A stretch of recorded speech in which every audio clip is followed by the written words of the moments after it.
2024년 5월 2일 말씀 묵상하겠습니다. 함께 기도하겠습니다.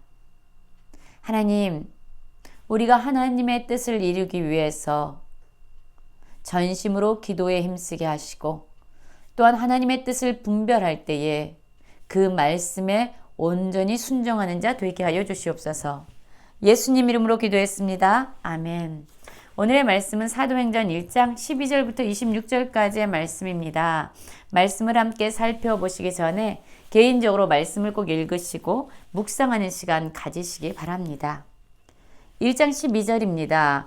제자들이 감람원이라 하는 산으로부터 예루살렘에 돌아오니 이 산은 예루살렘에서 가까워 안식일에 갖기 알맞은 길이라. 들어가 그들이 유하는 다락방으로 올라가니 베드로, 요한, 야고보, 안드레와 빌립, 도마와 바돌로메, 마테와 알페오의 아들 야고보, 셀로딘 시몬, 야고보의 아들 유다가 다 거기 있어 여자들과 예수의 어머니 마리아와 예수의 아우들과 더불어 마음을 같이하여 오로지 기도에 힘쓰더라라는 말씀으로 시작하고 있습니다. 예수님께서는 제자들과 함께 모이셔서 그들에게 분부하셨어요. 예루살렘을 떠나지 말고 아버지께서 약속하신 성령을 기다리라고 말씀하셨습니다.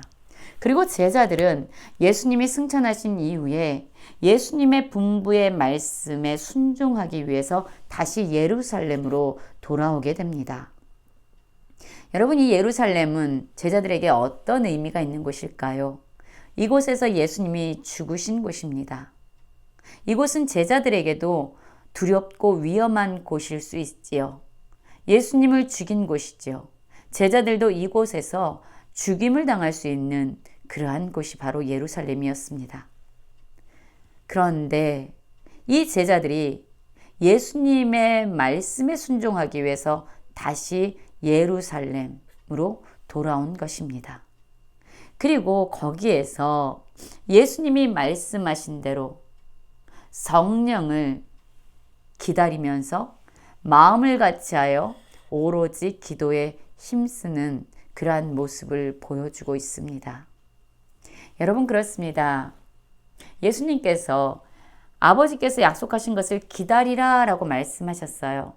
기다린다는 것은요, 아무것도 하지 않고 그냥 앉아서 기다리는 것을 의미하지 않습니다. 이들의 기다림은 마음을 같이하여 전심으로 기도하는 모습으로 나타났던 거예요. 그리고 그들의 기도에 하나님은 응답하시고 성령의 충만함을 그들에게 부어 주시게 됩니다. 여러분, 우리도 제자들과 같은 이러한 모습으로 살아가기 원합니다. 때로는 주께서 우리에게 명령하시는 것들이 두렵고 근심이 되는 그러한 일일 수도 있습니다. 그러나 그러함에도 불구하고 주님의 명령에 순종하기 위해서 우리가 그 두려움을 담대함으로 이기는 믿음이 있기를 원합니다. 또한 수동적으로 주님의 약속을 그냥 아무것도 하지 않는 모습으로 기다리는 것이 아니라 기도하며 마음을 같이하여 기다리는 그러한 저희가 되기를 원합니다.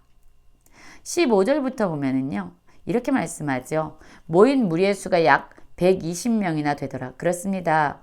이 다락방에서 모인 사람의 수가 120명이나 된다라고 말합니다. 그리고 그때 베드로가 형제들 가운데 일어섭니다. 그리고 그가 이렇게 말합니다.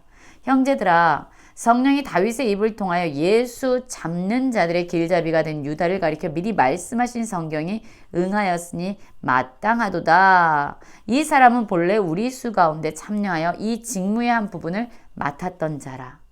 그렇습니다. 베드로가요, 성경을 묵상하고 연구하다가 깨닫게 된 겁니다.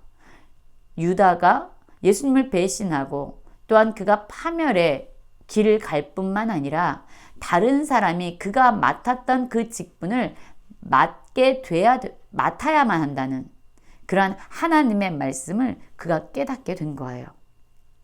이 사람이 불의의 삭스로 밭을 사고 후에 몸이 곤두박질하여 배가 터져 창자가 다 흘러나온지라. 가룟 유다가 예수님을 배신한 이후에 자신의 잘못을 깨닫고 이렇게 죽음에 임하게 됩니다. 그리고 이 사실이 모든 사람들에게 알려졌고요. 그리고 그의 피값으로 아겔다마라 하는 그러한 밭을 사게 되죠. 시편에 기록하였을 때 그의 거처를 황폐하게 하시며 거기 거하는 자가 없게 하소서 하였고 일렀을 때 그의 직분을 타인이 취하게 하소서 하였도다. 그렇습니다. 가룟 유다가 담당했던 그 직분을 다른 사람이 맡아야 된다라는 이 하나님의 말씀을 베드로가 발견하게 된 거예요. 그러자 그는 이제 하나님의 뜻을 이루기 위해서 또 한 사람의 사도를 세우자고 의견을 냅니다. 21절이죠. 이러므로 요한의 침례로부터 우리 가운데 올려져 가신 날까지 주 예수께서 우리 가운데 출입하실 때 항상 우리와 함께 다니던 사람 중에 하나를 세워 우리와 더불어 예수께서 부활하심을 증언할 사람이 되게 하리라 하거늘. 그렇습니다. 예수님이 세례를 받으시고 하늘로 승천하신 그날까지 항상 그들과 함께 다니던, 예수님과 함께 동행하고 제자들과 함께 동행했던 그러한 사람들 중에서 한 사람, 예수님의 부활하심을 증언할 증인으로서 사명을 감당할 그 사람을 우리는 세워야 된다라고 말씀하고 있어요. 하나님의 그 뜻을 성취하기 위해서 베드로가 형제들에게 말하고 있는 거예요. 이 베드로의 이야기를 듣고 그곳에 모였던 제자들은 두 사람을 세우게 됩니다. 하나는 바사바라고도 하고 별명은 유스도로 하는 요셉이었고요. 또 하나는 마띠아였어요. 그리고 그들은 기도하면서 이들 중에서 누구를 세워야 하는지 하나님 앞에서 묻게 됩니다. 뭇사람의 마음을 아시는 주여, 이 두 사람 중에 누가 주님께 택하신 바 되어 봉사와 사도의 직무를 대신할 자인지 보이시옵소서. 그렇습니다. 그들은 기도하고 있습니다. 자신들의 생각이나 자신들의 감정이나 의지에 따라서 사도를 세우는 것이 아니라 그 사도를 세우시는 절대적인 주권이 하나님께 있음을 그들은 인정하고 있습니다. 기도를 통해서 자신들의 생각을 내려놓고 하나님의 주권을 인정하고 있는 것이에요. 하나님께서 친히 개입하시고 하나님께서 친히 다스리셔서 하나님의 사람을 세우도록 맡겨드리고 있습니다. 그리고 제비를 뽑고 마침내 마띠아가 11사도의 수에 들어가게 되지요. 여러분, 그렇습니다. 이 제자들은요, 예수님께서 그들에게 주신 명령을 따르고 순종하기 위해서 두려운 장소였던 예루살렘으로 돌아오게 됩니다. 그리고 그들은 마음을 같이 해서 기도하게 됩니다.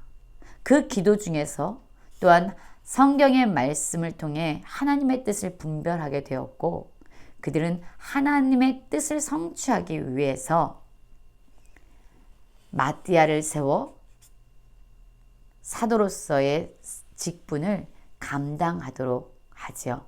이 가운데는 하나님의 뜻이 전적으로 드러나고 있습니다.